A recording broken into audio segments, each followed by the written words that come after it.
নমস্কাৰ Assam competitive exam চেনেলটোলৈ আপোনালোকক স্বাগতম জনালো মোৰ নাম উপাসনা বৰা আজি আমি ইণ্ডিয়ান পলিটি অৰ্থাৎ ভাৰতৰ ৰাজনীতিৰ পাৰ্ট 2 টো ষ্টাৰ্ট কৰি আছো টপিকটো ষ্টাৰ্ট কৰাৰ আগত মই এবাৰ সোঁৱৰাই দিওঁ আপোনালোকে যদি আমাৰ সোশ্যাল মিডিয়া প্লেটফৰ্মত এতিয়াও জয়েন হোৱা নাই ডেসক্ৰিপচনত লিংকবোৰ দিয়া আছে আপোনালোকে জয়েন হৈ ল'ব পাৰে আৰু যদি আপোনালোকৰ কিবাও ডাউট থাকে টপিক বিলাকৰ ৰিলেটেড তেনেহলে আপোনালোকে তাত আমাক ডাইৰেক্টলি মেছেজ দিব পাৰে So, পলম নকৰি টপিকটো ষ্টাৰ্ট কৰো আজি আমাৰ টপিক অফ ডিসকাশন হল প্ৰিএম্বল অফ ইণ্ডিয়ান কনষ্টিটিউচন বা ভাৰতৰ সংবিধানৰ প্ৰিএম্বল এতিয়া প্ৰিএম্বল বুলি ক'লে কি হয় বস্তুটো জনাৰ আগতে আমি জানিব লাগিব যে মিনিংটো কি হয় এটা প্ৰি বুলি যেতিয়া কিবা এটা শব্দৰ আগত লগোৱা হয় প্ৰি টেষ্ট তো প্ৰি মানে আগত থকা হয় হয়নে নহয় কিবা এটা বস্তু হোৱাৰ আগতে যোনটো থাকে সেইটো প্ৰি বুলি কয় সো প্ৰিএম্বল ইজ নাথিং বাট যোনটো ইণ্ডিয়ান কনষ্টিটিউচনৰ ফাৰ্ষ্ট পেজটো প্ৰথম পেজটোক প্ৰিএম্বল বুলি কোৱা হয় তো প্ৰিএম্বলটোৰ কাম কি হয় যিকোনো এখন কিতাপ ষ্টাৰ্ট কৰাৰ আগতে কিতাপখনৰনো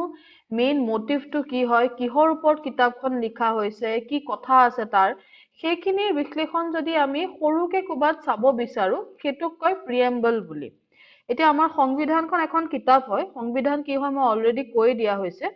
সো সেই সংবিধানখননো কিহৰ ওপৰত হয় তাৰ ৰুলস ৰেগুলেশন কিহৰ ভিত্তিত হয় কি নীতি নিয়মৰ মাজেদি সংবিধানখন চলিব তেনেকুৱা ধৰণৰ কিছু কথা আমি প্ৰিএম্বলখন পঢ়ি পেলাই জানিব পাৰো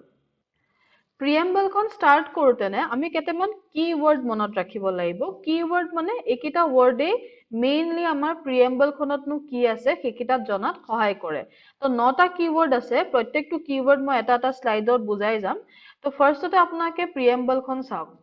ইয়াতে মই যোনকেইটা ৱৰ্ড হাইলাইট কৰি থৈছো ৰেড দি সো এইকেইটা কিৱৰ্ড হয় প্ৰিএম্বলৰ তো ফাৰ্ষ্টটো চাওক উই দা পিপল অফ ইণ্ডিয়া যেতিয়া উই দা পিপল অফ ইণ্ডিয়া বুলি কৈছে ন মানে এই প্ৰিএম্বলখন ইণ্ডিয়াৰ মানুহৰ কাৰণে হয় এইটো বুজাইছে দিস প্ৰিএম্বল অৰ বা this constitution is for people of India এই আমাৰ যোনখন সংবিধান হয় সেইখন ভাৰতৰ নাগৰিকসকলৰ কাৰণে হয় বা ভাৰতত থকা মানুহসকলৰ কাৰণে হয় এতিয়া এটা এটাকে কিৱৰ্ড খিনি চাই যাওঁ First keyword to hall sovereign. Sovereign মানে কি? Neither a dependency nor a dominion. মানে ইণ্ডিয়াই নিজৰ ডিসিশন যিকোনো ধৰণৰ ডিসিশন নিজেই ল'ব পৰাটোকে sovereign বুলি কয় যেতিয়া তোমালোকে sovereign wordটো ক'বাত দেখা পোৱা ইয়াৰ মিনিং হল যে India as a country Bharat এখন দেশ হিচাপে নিজৰ সকলো ধৰণৰ ডিসিশন নিজেই ল'ব পাৰে কোনেও ভাৰতক ফোৰ্স কৰিব নোৱাৰে যে আপোনালোকে এইটো ডিসিশন লওক For example, COVID-19 হওঁতে আমি যেতিয়া ভেকচিন বনালো কেনেকে ভেকচিনটো দিম কোনখিনি মানুহক প্ৰথমতে দিম হেতুটো ভাৰতৰ গভৰ্ণমেণ্টে ডিসাইড কৰিছে ন তেওঁলোকে ডিসাইড কৰিছে কোনো ফৰেন গভৰ্ণমেণ্টে কোনো ফৰেন পাৱাৰে আহি পেলাই আমাক কোৱা নাই কিয় ক'ব পৰা নাই কাৰণ ইণ্ডিয়া ইজ এ সভৰেন কান্ট্ৰি বা ইণ্ডিয়া এখন সভৰেন কান্ট্ৰি হয় দেশ হয় যোনে নিজৰ ডিসিশন নিজে ল'ব পাৰে নেক্সট এটা কিৱৰ্ড হল ডেমোক্ৰেটিক ডেমোক্ৰেসি কি হয় বা ডেমোক্ৰেসি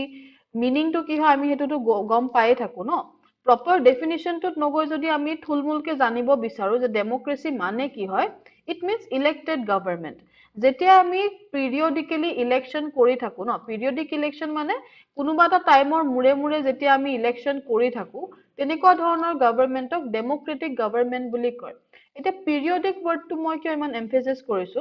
কাৰণ সাপোজ আজি ইলেকশ্যন হল তাৰ পিছত বোলে 50 বছৰ পিছত নেক্সট ইলেকশ্যনটো হৈছে তো সেইটো আমি পিৰিয়ডিকেলি হোৱা বুলি ক'ব নোৱাৰো ন কাৰণ ইমান গেপৰ মূৰত হৈছে বাট আমাৰ ইণ্ডিয়াত কি হয় 5 বছৰৰ মুৰে মুৰে ইলেকশ্যন হৈ থাকে তো India is a democratic country next এটা কিৱৰ্ড হল ৰিপাব্লিক ৰিপাব্লিক মানে যোন আমাৰ হেড অফ দা ষ্টেট হয় হেড অফ দা ষ্টেট মানে প্ৰেসিডেন্ট অফ ইণ্ডিয়া প্ৰাইম মিনিষ্টাৰৰ লগত খেলি মেলি নকৰিব head of the government prime minister হয় আৰু head of the state president হয় সো আমাৰ যোনজন প্ৰেসিডেন্ট অফ ইণ্ডিয়া তেওঁ ইনডাইৰেক্টলি ইলেক্টেড হয় বাট তেওঁ পিৰিয়ডিকেলি ইলেক্টেড হৈ থাকে ন কোনো ৰজাৰটো ৰুল নাই ইণ্ডিয়াত তো সেইকাৰণে India is a Republic country যেতিয়া ৰিপাব্লিক বুলি কোৱা হয় তেতিয়া আৰু এটা কথা হয় যে মানুহকে বেছি গুৰুত্ব দিয়া হয় কোনো এজন পাৰ্টিকুলাৰ পাৰ্সন লাইক কিং বা কোনো ৰজা বা কুইনক বেছি ইম্পৰ্টেন্স দিয়া নহয় মানুহ যোনখিনি বাস কৰি আছে ইণ্ডিয়াত তেওঁলোকৰ ইম্পৰ্টেন্সটো বেছি বেছি মানে তেওঁলোকৰ ইম্পৰ্টেন্সটো আটাইতকৈ বেছি সেইটোক কয় ৰিপাব্লিক আৰু লগতে এটা কথা থাকে যে ৰিপাব্লিক মানে কোনো প্ৰিভিলেজ ক্লাছ নথকা প্ৰিভিলেজ ক্লাছ মানে এনেকুৱা নহয় যে সাপোজ মই প্ৰাইম মিনিষ্টাৰৰ ছোৱালী সেইকাৰণেহে মই আইএছ অফিচাৰ হ'ব পাৰিম ইৰৰেস্পেক্টিভ অফ তুমি প্ৰাইম মিনিষ্টাৰৰ যিয়ে খোৱা বা তুমি কোনোবা চাহ বেপাৰীৰ যিয়ে খোৱা যাৰে যোনে হোৱা তুমি তোমাৰ পুৰা ৰাইট আছে যিকোনো কেৰিয়াৰ চুজ কৰাৰ যিকোনো পাব্লিক পোষ্টত নিজকে নিযুক্তি কৰা তো সেইটোক কয় ৰিপাব্লিক নেক্সট এটা কি ৱৰ্ড হ'ল জাষ্টিস জাষ্টিস ৱৰ্ডটো এটা কমন ৱৰ্ড হয় কিন্তু জাষ্টিসটো আমি বিভিন্ন ধৰণে ইউজ কৰো বিভিন্ন কনটেক্সটত বাট ইণ্ডিয়াৰ যোনটো প্ৰিএম্বল হয় তাতে তিনিটা ধৰণৰ জাষ্টিসৰ কথা কোৱা হয় social economic and political social justice মানে কি হয় তুমি যিকোনো ধৰণৰ কাষ্টৰ হোৱা যিকোনো ধৰণৰ ৰিলিজন হোৱা মই সেইটো বেচিছত তোমাক ইনইকুৱেল হিচাপে ট্ৰিট কৰিব নোৱাৰো সকলোকে সমানে চাব লাগিব সেইটোক কয় social justice economic justice মানে আজি মই যিকোনো ধৰণৰ প্ৰফেশন ল'ব বিচাৰিছো মই যিকোনো বেকগ্ৰাউণ্ডৰ পৰাই আহো লাগিলে মই ধনী হয় দুখীয়া হয় সেই গেপটো যাতে কমি যাওক সেইটোক কোৱা হয় তোমাৰ ইকনমিক জাষ্টিস আৰু পলিটিক্যাল জাষ্টিস বুলি যেতিয়াই কোৱা হয় এটোৰ লগত ৰিলেট কৰিবা সাপোজ তোমাৰ ভোটিং ৰাইট আছে বা তুমি যিকোনো ইলেকশনত তুমি নিজেও প্ৰাৰ্থিত্ব হিচাপে যাব পাৰা তো সেইটোক কয় তোমাৰ পলিটিক্যাল জাষ্টিস বুলি সো ইণ্ডিয়াৰ প্ৰিএম্বলত তিনিটা ধৰণৰ জাষ্টিসৰ কথা কোৱা হয় social economic and political next কিৱৰ্ডটো হ'ল ইকুৱেলিটি এতিয়া ইকুৱেলিটি মানেতো এটো সবে কৈ থাকে ন ৰাইট টু ইকুৱেলিটি বাট ইণ্ডিয়াৰ প্ৰিএম্বলত দুটা ধৰণৰ ইকুৱেলিটিৰ কথা হয় এটা হ'ল ইকুৱেলিটি অফ ষ্টেটাছ আৰু এটা হ'ল ইকুৱেলিটি অফ অপৰচুনিটি যেতিয়া তুমি ইকুৱেলিটি অফ ষ্টেটাছ বুলি কোৱা ন ষ্টেটাছ মানে এই তাই ষ্টেটাছ মেইনটেইন কৰি আছে বহুত ষ্টেটাছ মেইনটেইন কৰে তো ষ্টেটাছ মানে কি সোসাইটিয়ে তোমাক কেনেকে চায় বা তোমাৰ কোনটো সোশ্যাল ষ্টেটাছ হয় তো ইণ্ডিয়াৰ প্ৰিএম্বলৰ মতে কোনো ধৰণৰ ষ্টেটাছ গেপ থাকিব নালাগে সকলোৰে ষ্টেটাছ সেম হ'ব লাগে আৰু ইকুৱেল অপৰচুনিটি পাব লাগে ইকুৱেল অপৰচুনিটি মানে মই যদি আজি কোনোবা এখন পাহাৰত বাস কৰি আছো আৰু তুমি যেনিবা ভৈয়ামত বাস কৰি আছা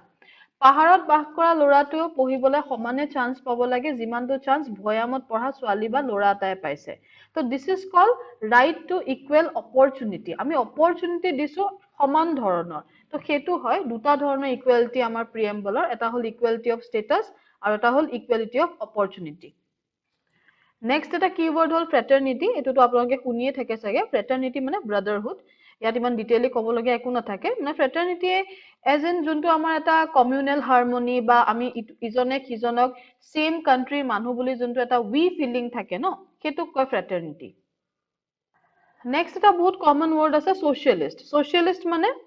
involvement of state for welfare of the people এটা ইনভলভমেন্ট অফ ষ্টেট বুলি যেতিয়া মই কৈছো ন গভৰ্ণমেন্টৰ লগত আপোনালোকে লিংক কৰিব পাৰে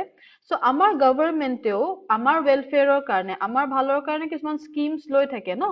দুখীয়া নিচলাসকলৰ কাৰণে লয় বা তোমাৰ উইমেনৰ কাৰণে লয় বেলেগকে বা তোমাৰ এল্ডাৰলি পাৰ্সনৰ কাৰণে লয় বয়সীয়া মানুহৰ কাৰণে লয় তো তেনেকুৱা ধৰণৰ কিছুমান যোনবোৰ স্কিমছ গভৰ্ণমেন্টে লয় সোসাইটিৰ ভালৰ কাৰণে মানুহৰ ভালৰ কাৰণে তেনেকুৱা কান্ট্ৰিক কয় সোশ্যালিষ্ট কান্ট্ৰি তো সোশ্যালিজমৰ মানে মেইন মোটিভটো কি হয় মেইন এইমটো কি হয় দুখীয়া আৰু ধনীৰ মাজত যোনটো গেপ আছে ন যোনটো এটা মানে কি বুলি কওঁ সেই যোনটো ডিফাৰেন্স আছে ধনী আৰু দুখীয়াৰ মাজত সেই বস্তুটো কমোৱা সেই বস্তুটো কমাই অনাটোকে কয় সোশ্যালিজম বা সোশ্যালিষ্ট কান্ট্ৰি নেক্সট আৰু এটা ৱৰ্ড হ'ল সেকুলাৰ মানে কোনো ধৰণৰ গভৰ্ণমেন্টে আমাৰ ইণ্ডিয়াত ক'ব নোৱাৰে যে ইণ্ডিয়া এখন সেকুলাৰ কান্ট্ৰি নহয় সেকুলাৰ কিয় হয় ইণ্ডিয়া বিকজ ইণ্ডিয়াৰ কোনো ষ্টেট ৰিলিজিয়ন নাই এটো ক'ব নোৱাৰো যে ইণ্ডিয়া এখন মুছলিম কান্ট্ৰি বা ইণ্ডিয়া এখন হিন্দু কান্ট্ৰি ইণ্ডিয়া এখন খ্ৰীষ্টিয়ান কান্ট্ৰি আমি কোনো এটা পাৰ্টিকুলাৰ ৰিলিজিয়নক লৈ পেলাই ইণ্ডিয়াক ক'ব নোৱাৰো তো হেতুক কয় সেকুলাৰ বাট ইণ্ডিয়াৰ যোনটো সেকুলাৰিজম হয় তাত কেতিয়াবা ষ্টেটেও নিজৰ ৰোল প্লে কৰে ষ্টেটে ৰোল প্লে কৰে মানে সাপোজ কিছুমান কমিউনেল ডিসহাৰমনি হৈছে কাজিয়া লাগি গৈছে হিন্দু মুছলিমৰ মাজত তেতিয়া কিন্তু ষ্টেট আহিব ষ্টেট মানে গভৰ্ণমেন্ট আহিব আৰু কিছুমান ষ্টেপ ল'ব যাতে এনেকুৱা ধৰণৰ বস্তুবোৰ নহয় আগলে ঠিক আছে তো সেকুলাৰিজমটো যোনটো ওয়েষ্টাৰ্ণ সেকুলাৰিজম আৰু ইণ্ডিয়ান সেকুলাৰিজম কেটোৰ ওপৰত আমি নেক্সট ভিডিও বনাম হেতুত ভয় খাব নালাগে বাট সেকুলাৰ মানে একদম সিম্পল ৱৰ্ডত হয় যে ষ্টেট বা গভৰ্ণমেন্টে কোনো এটা পাৰ্টিকুলাৰ ৰিলিজিয়নক বেছি ফোকাস নিদিয়া বেছি ফোকাস নিদিয়া মানে ফোকাসে নিদিয়া কাৰণ ইণ্ডিয়াত সকলো ধৰণৰ ৰিলিজিয়নৰ মানুহ আছে ন তো সেই কাৰণে India is a secular country so highlight কৰি থোৱা ৱৰ্ড কিটা মই অলৰেডি কৈয়ে দিলো আৰু এটা কথা আছে যে in our constituent assembly this 26th day of November 1949 do hereby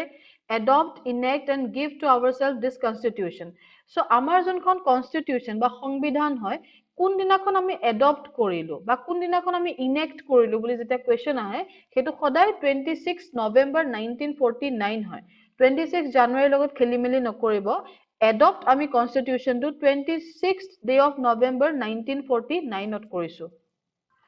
so hope আজি আপোনালোকে কিবা এটা শিকিলে ধন্যবাদ যদি ভিডিওটো চাই ভাল লাগিছে আপোনালোকৰ ফ্ৰেণ্ডছ বা ফ্যামিলিৰ